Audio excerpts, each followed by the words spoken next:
Hey guys, what's going on? This is 13th Olympian, and today for you guys, I'm going to be doing a build guide as requested by infamous Chris of Ares, the other god of war. However, I really love Bologna. But anyways, other than that, so here's the build guide. I will be, instead of having some gameplay, I'm just going to try to explain some of the combos you're going to be doing within his abilities and his god builder instead of showing gameplay, because I really don't have much gameplay on Ares right now. So yeah, other than that, hope you guys all enjoy. So first, like I said, we're going to go through abilities, then we're going to go to the god builder and show you guys how to build them, and that'll be it for the build guide. So when I get back, we'll go through the abilities. Okay guys, so Ares, like every other god here in Smite, he has a passive along with, 4 abilities. So his passive is called Blessed Presence, which says each completed aura item that Ares owns grants him 30 additional magic power. His passive will work extremely well when I go to, I'll explain more when I go to the build guide, but really, because you want to get a lot of auras with him, that way it'll increase his damage. But I'll explain more about this when we get to the god builder. So next, his one is called Shackles, and it says change extent from Ares' shield, doing damage to all enemies in his path. Hitting a god shackles them to Ares, cripples them, preventing movement abilities, dealing some damage every second while slowing them and buffing Ares. While shackled, Ares can fire chain for free within 2 seconds. So this is really what Ares is going to be doing a lot of damage with, coupled with his 3, because you'll be able to chain them. They won't be able to do anything from that. They'll be really slow too, and then you'll be able to get some good damage with this 3, and that'll give your teammates time to come in and just gank them like that. Plus, you can also hit multiple enemies, not just one. So you can hit, like, let's say there's 3 enemies in front of you. I think you can hit like 3 at like 3 chains tops. You can hit one enemy, then hit another enemy, then hit another enemy, or you can just hit all one enemy and just get a lot of damage on that. You want to be going for his 1 and his 3 like interchangeably when you're upgrading your abilities. Your 2, you really don't want to upgrade your 2 unless you really have to. His 2 is really just a buff, and that's really all it does, and it's not a huge deal. You really want his 1 and his 3, and you can be doing those whenever you can. I'd suggest going for your 3 first. That way you can help clear camps when the game starts. Then go for your 2. Then keep going between these 2. I suggest upgrading your 3 first. I'll explain more later because it does a lot of damage. And then you want to get that maxed first. Then you want to get that your 1 maxed.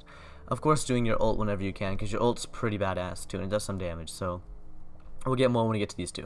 So his 2 is just called Bolster Defense. It all really does, well, it says Ares strengthens the defenses of himself and all nearby allies, granting protections, reducing crowd control durations. For each shackled enemy, the protection buffs are increased. So that's really all it does. It's just a buff. You can get it if you want, but I wouldn't recommend getting it like right away. Just get it like, if you're gonna get it before you get to reach level 5 and get your ult, you just get it once, and that's all you really need. Of course, when you get to level 20, you'll have to have it all maxed out, but really don't worry too much about his 2 until you actually have to upgrade with before getting to any other abilities. His 3 is called Searing Flesh, which says flames pour forth from Ares' shield, engulfing enemies in a cone in front of them, causing damage every half second for 4 seconds. Ares is immune to knockback for the duration. So this is, like I said, what you'll be doing a lot of damage with, coupled with your 1, because you'll be able to throw out your 1 and then go ahead and try to get your enemies with your Searing Flesh ability. And like I said, you want to get your Searing Flesh first. That way it does more damage to more enemies at the time. And it does more damage to minions too. Your Shackles doesn't do much damage to minions, but it does a lot of your Searing Flesh does to minions, and this does a lot of damage to enemy gods. So like I said, upgrade this max, try to get that maxed first, then your Shackles. Last but not least is his ult, which is No Escape, which says Ares throws chains out to all enemy gods in an area around him. All enemies hit by the chains are pulled to Ares for after 2.5 seconds, taking damage and are stunned. So this stun for 1 second is not like a huge deal, but if you're like in a really big team fight, and one of the relics I do suggest getting is Blink, that you can just blink, ult in, and then try to get as many enemies with your ult as possible. Of course they can Purification or beads out of there, but I mean, not all your enemies are gonna have that, so hopefully you can get some decent damage, and you'll pull your enemies to like an area. So if you're playing with like a Poseidon, they'll be able to like Whirlpool Kraken that, or maybe even Xingtian. You could probably like see if you can like Ares ult And then if people use their beads or purification, then they can maybe try to go Xing Tian ult and just throw them away. That'd be really funny. See, I haven't done that personally, but that'd be a really fun combo to do. But yeah, his escape, or his ult no escape, you really want to have blink. That way you can blink in, and then you want to ult. That way you can just bring your enemies wherever, and it does decent damage too. So that's it for his abilities, guys. And next we'll come up with his actual build. Okay, guys. So welcome back. So here is the build for Ares, the God of War. So for a starter, you really want to get a Mark of the Vanguard, or you can go ahead and get Watcher's Gift. I think that's what it's called. Those are two starters you can go ahead and. It really just depends on what you want. I'd go for Mark of the Vanguard because it gives you some protections and health in the early game. Of course, shoes. You're gonna be going for Shoes of Focus because it gives you mana, gives you some power, gives you cooldown reduction, gives you movement too. So it gives you a little bit of everything. I really wouldn't see you going for anything else other than Shoes of Focus. So I'm not really gonna explain why you'd get anything else. Of course, you want to get some for the early game, anyways. Like when you first leave base, you want to get some multi potions and wards. You should have enough money for all this. I just did calculations, but you can go for multi potions, health potions, or mana potions. I go for multi potions because it gives you a little bit of mana and health. But I see myself usually running out of mana a lot quicker than I do health as areas in the early game. So go ahead and go for like mana potions if you want. And of course, you want to be warding at all times. That way you have that sight on your enemies. And then to your core, you really want to get Shoes of Focus, like I said. Sovereignty, because it's an aura, so it'll also help Ares' passive. It'll give him a 30 power buff, I believe. Howard Amulet, of course, another protection item, and also help out his passive. And Breastplate of Valor. So for these 4 items, I would suggest getting all these items. Well, actually, honestly, it would depend for Breastplate of Valor. For Breastplate of Valor, it would depend on whether or not your whoever you're going against is dealing a lot of physical damage. If you're going for a lot of physical damage, I'd go for Shoes of Focus, then Breastplate of Valor before you get any of these 2 items, because these don't give as much protections as Valor does, and it gives you cooldown. So you'll have 30% cooldown. I think the max is 40. We'll explain later items how you can max that out, your cooldowns later, but it also gives you a lot of mana. So if you're going against a team that does a lot of physical damage, go ahead and go for Breastplate of Valor first, go for Shoes of Focus, then Valor, then go ahead and go for Sovereignty and Howard Amulet, because really, they help out a lot, their auras, so they'll also give them a power buff, but honestly, like, they don't give that much protections. I think they did get nerfed for Season 3, but they give a lot of health too, so if you're, like I said, if you're going against a team that does a lot of physical damage and you're dying to that, go for Breastplate, then Sovereignty, and then so on and so forth. Next, for the damaging items, there's not too many you're going to get for Ares, because you're going to be building really tanky, because this is for support.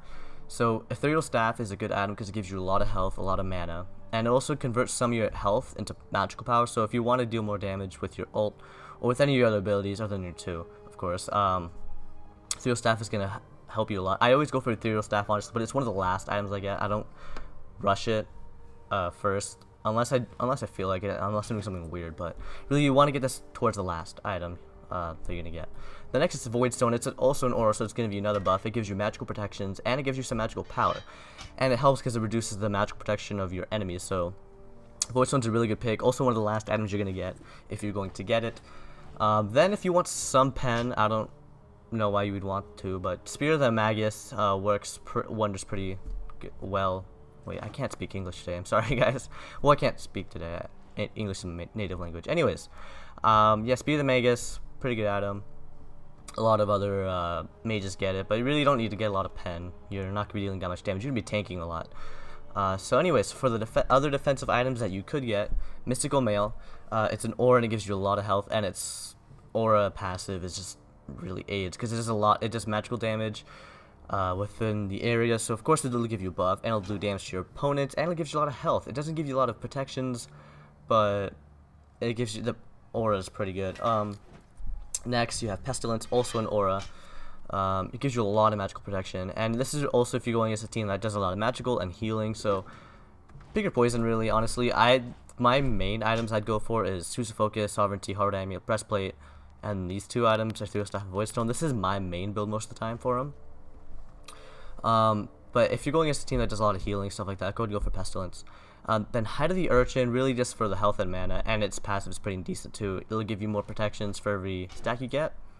And Mantle of Discord. So I was rather Mantle of Discord or Spirit Robe, because Mantle of Discord you'll go over the cap of cooldown reductions by like 5%, but it gives you a lot of physical protection, and its passive works wonders too, because it has a little bit of a stun and a CC immunity for if you go below a below a health threshold. So really nice. Or if you can go for Spirit Robe, then you won't be capping over your CDR, but it's only 5% if you go for Manual Discord, but it gives you less it gives you less protections, but it's still pretty decent item all in all.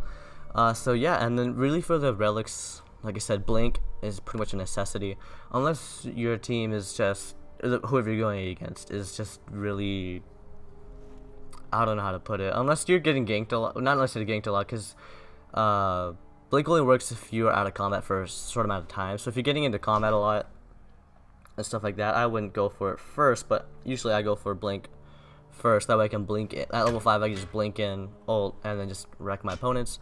Then Purification really doesn't really matter what you get for your next win. It depends on who you're going against. You can go for Boots if you're, or Sprint if you need to run out of places really quickly, but really I really don't pay attention to what I get for my second relic, to be completely honest. But yeah, Purification's usually a good pick. That we can just get BCC immune for a little bit. And of course for consumable, you can always get potions, health and mana pot.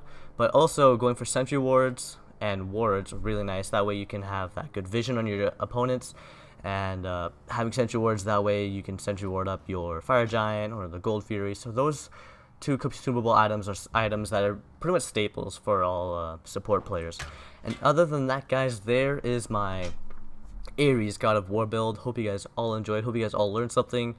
And thank you to the person who that requested this, because I've been wanting to do more build guides, and I wanted some people to do some requests. So thank you for requesting this. And other than that, guys, hope you all enjoyed. Please like, comment, and subscribe for more. And other than that, I will see you all next time. Peace.